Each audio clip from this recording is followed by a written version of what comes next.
रात के ठीक 10:30 बजे थे। दिल्ली के एक पुराने सरकारी दफ्तर की चौथी मंजिल पर सिर्फ एक ही लाइट जल रही थी। रवि नाम का एक कर्मचारी उस दिन देर तक काम कर रहा था। बाकी सब लोग जा चुके थे। कॉरिडोर में सन्नाटा था, बस टाइपराइटर की टिक टिक और पंखे की भूं भूं आवाज आ रही थी। रवि ने फाइल बंद की और खिंचाई करते हुए बोला, बस अब निकलना चाहिए। उसी वक्त कमरे के बाहर से कदमों की आहट आई, धीरे धीरे बढ़ती हुई, जैसे कोई नंगे पांव चल रहा हो।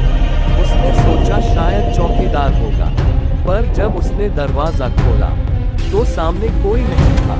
बस ठंडी हवा का एक झोंका आया और टेबल पर रखी कागजों की फाइलें उड़ने लगी। रवि का दिल जोर जोर से धड़कने लगा। वह दरवाजा बंद करके अपनी कुर्सी पर बैठ गया। अचानक उसे लगा जैसे कोई उसके पीछे खड़ा हो। धीरे धीरे उसने गर्दन घुमाई। कुर्सी के पीछे एक औरत खड़ी थी, सफेद साड़ी में, बिखरे बाल और आंखें जैसे अंगारे। रवि चीख भी न सका। वह औरत बोली, तुम क्यों मेरे टेबल पर बैठे थे? ये मेरी जगह है। रवि घबराकर बोला, आप कौन हैं? वह बोली, मैं सीमा, इस दफ्तर में पहले काम करती थी। एक रात यहीं फंस गई थी और अब हर रात यहीं लौटती हूँ। इतना कहकर वह हवा में विलीन हो गई। रवि वहीं बेहोश हो गया। अगली सुबह जब लोग आए तो उसे फर्श पर पड़ा पाया। वह बार बार एक ही बात कह रहा था, वो अभी भी यहीं है, चौथी मंजिल पर। उसके बाद से उस दफ्तर की चौथी मंजिल को सीमा का कमरा कहा जाने लगा। कहते हैं रात के बाद वहां से आप भी टाइपराइटर की टिक टिक और किसी औरत की धीमी सिस्टियां सुनाई देती हैं। उस हादसे को हुए 2 महीने बीत चुके थे। रवि अब भी रातों को अचानक जाग जाता, कानों में वही टिक टिक और भूं भूं की आवाजें गूंजती। वह बार बार सोचता, क्या सच में वो आत्मा थी या मेरा भ्रम?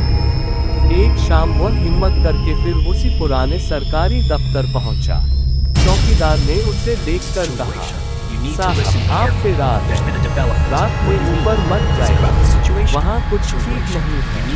रवि ने बस मुस्कुरा दिया और बोला, आज मैं जानकर ही रहूंगा कि वहाँ क्या है। वह चौथी मंजिल तक सीढ़ियाँ चढ़ने लगा। हर कदम के साथ हवा ठंडी होती जा रही थी। ऊपर पहुंचकर उसने देखा वही कमरा, वही मेज, वही पुराना टाइपराइटर। और लाइट अपने आप जल गई। टाइपराइटर अपने आप चलने लगा। मैं सीमा हूँ, मेरी फाइल अधूरी रह गई थी। रवि डरते हुए बोला, सीमा तुम्हारे साथ क्या हुआ था? एक ठंडी हवा चली और सामने दीवार पर एक पुरानी फोटो टंगी दिखाई दी। फोटो में वही औरत थी, सफेद साड़ी में, मुस्कुराती हुई। उसके नाम के नीचे लिखा था, सीमा वर्मा, टाइपिस्ट, 1984। अचानक फोटो से आवाज आई। उस रात मैं देर तक काम कर रही थी। नीचे ताले लग गए, लिफ्ट बंद थी। मैं मदद के लिए पुकारती रही, लेकिन कोई नहीं आया। भूख और डर में यही मेरी मौत हो गई। रवि की आंखों में आंसू आ गए। उसने धीरे से कहा, सीमा जी, मैं आपकी अधूरी फाइल पूरी कर दूंगा। उसने टाइपराइटर उठाया और अगली सुबह दफ्तर में सीमा की पुरानी रिपोर्ट खोजी।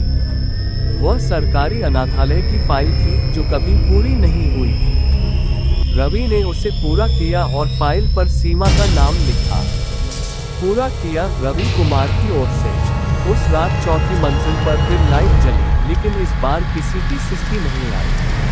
बस हल्की सी मुस्कुराहट की झलक दीवार पर चमकी और टाइपराइटर के बगल में रखा गुलाब धीरे से झुक गया। रवि समझ गया, सीमा की आत्मा को शांति मिल गई। दोस्तों कमेंट में बताएं वीडियो कैसी लगी और इसका सेकंड पार्ट भी आना चाहिए क्या? और वीडियो में आपको क्या मजेदार लगा ये भी बताएं। और अगर आप हमारे चैनल पर नए हैं तो चैनल को सब्सक्राइब करना न भूलें।